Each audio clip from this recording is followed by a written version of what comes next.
NBA 2K25's patch notes for season 2 is here. A lot of big changes, so much going on. We're going to dive deep into it. I'm going to mainly stick to the gameplay stuff. I will have a link to the actual patches if you want to see the smaller details. It's 16 pages in total.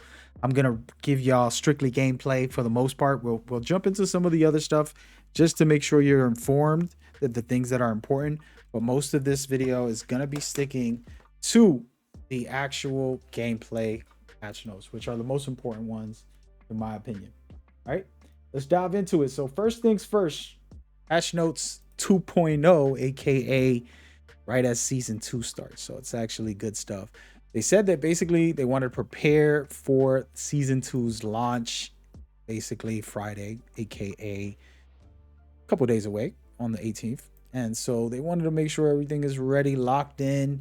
And that's why they are doing this. It's a lot of general stuff, whether it's like your jersey or the MVP trophy, all of the different little things that we're not getting into, guys. It's literally 16 pages. If you can't see down here, 16 pages, guys. We're not going through every jersey change and all the little stuff that you guys might be interested in, tattoos and different player hairs. Like, nobody's really paying attention to that. We're going to stick to the gameplay, and here we are.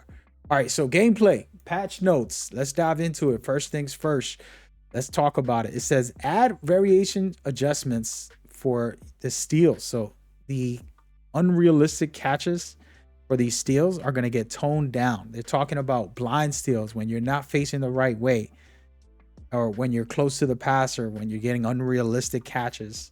Those are going to get toned down. We know that this has been a big time thing that people are like, this is broken. And, you know, now it's going to be adjusted. Remember, man, like, your build should be a build that you feel is going to be good all year. You shouldn't make a build because something is broken. I never make a build that's because of a broken mechanic. So before we get into this, I know y'all going to be in my comments flipping out about, oh, they broke my build. You know, listen, stop making broken builds. How about that? Make a real build and you'd be fine.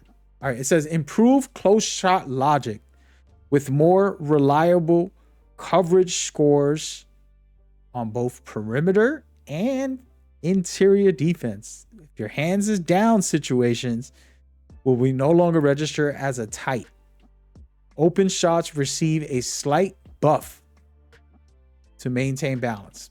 So this is very important. So I, like most people probably that know about this and know about the way I play defense, I would run up to you before I put my hands up, because the mechanic this year had that kind of glitchy thing where you could just be close to them and that would be what would happen. And so now you have to play tight defense. You have to have your hands up. If your hand is down, it's not going to register as a tight. So I love that. That's actually a plus. Let's hope that all the contest stuff gets fixed, because there's more than just that. But hey, that's a good one. Now, this is another one that we're going to get into about dribbling. It says, improve responsiveness when dribbling or shooting with the pro stick. Okay, so now for those that are rhythm shooting specifically, reduce delays for catch and shoots. So you're going to have a little more consistency. I don't know if this is true. Again, you got to test this stuff and approve. If anybody tests this before, right when this comes out, the first day or two, check it out. Let me know if it's helped the game. And now you're going to be able to shoot with the right stick a little better. Again, these are all me just reading them. I don't work for 2K, fellas, so I need y'all to be the ones to test it. Let me know if it's facts or what, because sometimes we don't know, right?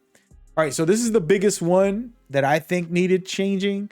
I've lost to losers in the one-on-one court. I've lost in starting five to dudes I know I could beat, because they did this close shot cheese. And they basically said they fixed the exploit that made close post fades overly effective. So we don't know. Again, this is one of those very cool to see on here. Like, it's not like they're doing the wrong thing with these patch notes so far. To me, this is the biggest one, and I'm going to kind of look at that a little deeper there. The biggest one in this patch note is that right there, because that was like kind of embarrassing to lose to somebody who I know probably sucks really bad. Then they also repaired some dribble branch moves. The 720 spin You guys saw me do this before the game released. I had the game 4 days ahead of time, and I was telling people about this spin, that it was glitchy, this and that. And it became very popular. A lot of like YouTubers put it up on their videos, and it became a thing. So now it's looking like that might not be effective anymore. Then they talk about standing floaters will now properly use close shot rating. So you got to have close shot rating in order to do standing floaters. And then it says, while driving floaters will use a weighted average of higher between driving, layup, and close shot. So you got to have close shot and driving layups to get some really good driving floaters. Then it says restrict post spin shots to live dribble situations to prevent double dribble violations. Fixed a unreliable issue that allowed double dribbles to occur in the post without a violation being called.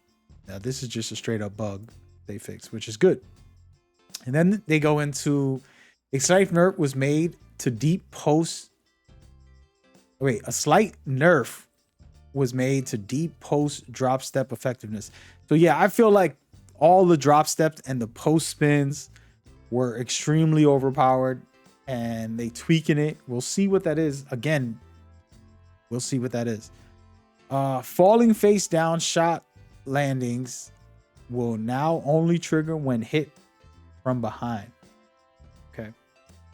So not a big deal, but here we go. Let's keep it pushing. We got more gameplay improvements. There's a lot, guys. So we're going to keep it pushing. Tuned catch collisions to improve animation coverage and have them play in more appropriate situations. Okay. Tuned catch collisions. Interesting. We'll see how that feels. Improve the ball attachment logic when starting a dunk or layup mid dribble. All right, we'll see how that works out. Again, this is stuff we need to test, man. Added support to scale takeover meter progression differently for short quarters. Nice. So that means if you're playing threes or whatever, the mode will change. Change the takeover, so you'll be able to get it better. There's some people who can't activate their takeovers in certain modes. Hopefully that's a good fix. We'll see.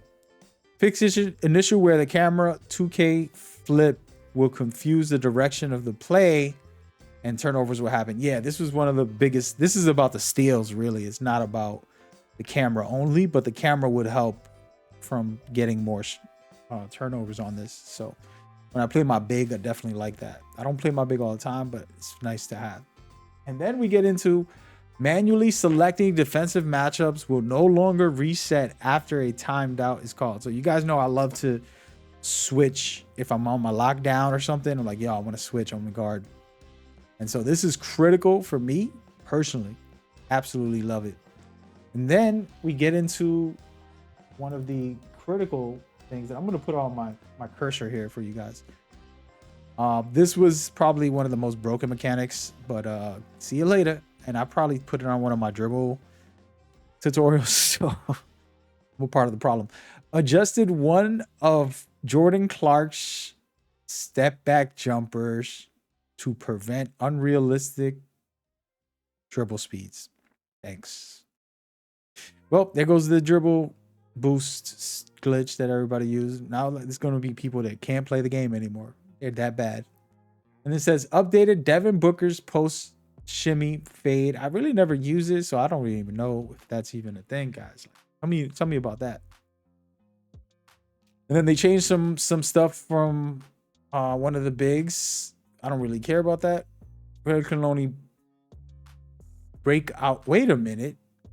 Your player will now break out of the go-to shot if moved too far from the sharp marker in certain drills. Wait, what? All right, so we got a go-to shots. It's saying you will now break out of the go-to shot if moved too far from the sharp marker in certain drills. We got to see what that means. Now, this one's interesting. Fix an issue that made self alley-oops very difficult to compete in the dunk contest. Oh, who cares? And then more dunk contest fixes. I'm not really worried about that. I mean, it is what it is. And then now, this is kind of general stuff. I'm not going to go through all of it, but they have some things for the city and all of the different elements. Like, of course, they're going to say more stable and stuff like that, but let's just read it anyways. It goes, many improvements for performance, stability, and see visuals enhance the overall experience in the city. This is typical stuff. Several changes were made to result more stability and connection issues in street ball co-op. Okay. And then it says friends on socials. Let's zoom in, by the way, so y'all can see this a little better. Friends on social menu will now be correctly listed as doing so, which is very good. I have like thousands of people. It's annoying to go through that list. This is a good one. And then it talks about shot finder. We're not going to bother with that. Fixed an issue with squads attempting to enter the event center. Yeah, that was an issue last week. Couldn't get in with the squad unless I stepped all the way out and got in there. Top rank. This is a big one. Proving ground players icon will now properly persist after playing multiple games. Interesting. It's not a big deal, actually. Player ranking is now visible when leveling up. Okay. Not a big deal. These are a lot of like nonsense, guys. Teammate, they spelled it wrong. Dancing, not really a big deal. A lot of stuff. Okay, here we go. Resolved an issue that delayed the top time from the added score. Nobody cares about that. Again, these are just things that are like pointless, man. Then we got my career progression stuff. A lot of stuff, guys, to go over. I feel like this video has already been too long for patches. This is just general stuff, and I'm sure there's some good stuff. I read through some of it. I didn't read through all of it. I'm gonna leave it in the description, and if there's anything specific, let me know. I'll put it into a big comment and ping it with all the feedback of like little details. They got some PC fixes for those who play on PC. And everything. I feel like they did a good job with some of the stuff that I thought needed to be addressed. I don't consider the game to be perfect or even close to that. You know, it got work to do, but I do enjoy myself in the game regardless. I found a way to have fun. And, you know, I play on my lockdown, my center, my true PG. I play on my small PG. I play on my one-on-one build. Like, I've been having a blast just switching up, but there are things that need to get adjusted, and they did some of them. And I do think that the games are going to be in a better place if all of these things are legit. If all these things fully work, like the new contest system, the close shot issues that we've had. So just let me know what y'all think when you get your hands on it. I know everybody's going to have opinions about what they thought about the game, but it's a different game now because some of these changes. So test it out, play it, come back to the video and tell me what you feel that's different or what's still the same as far as all the patch notes. And yeah, all right, hope y'all enjoyed it. Hope that was helpful. I'll see y'all on the next one. Stay safe.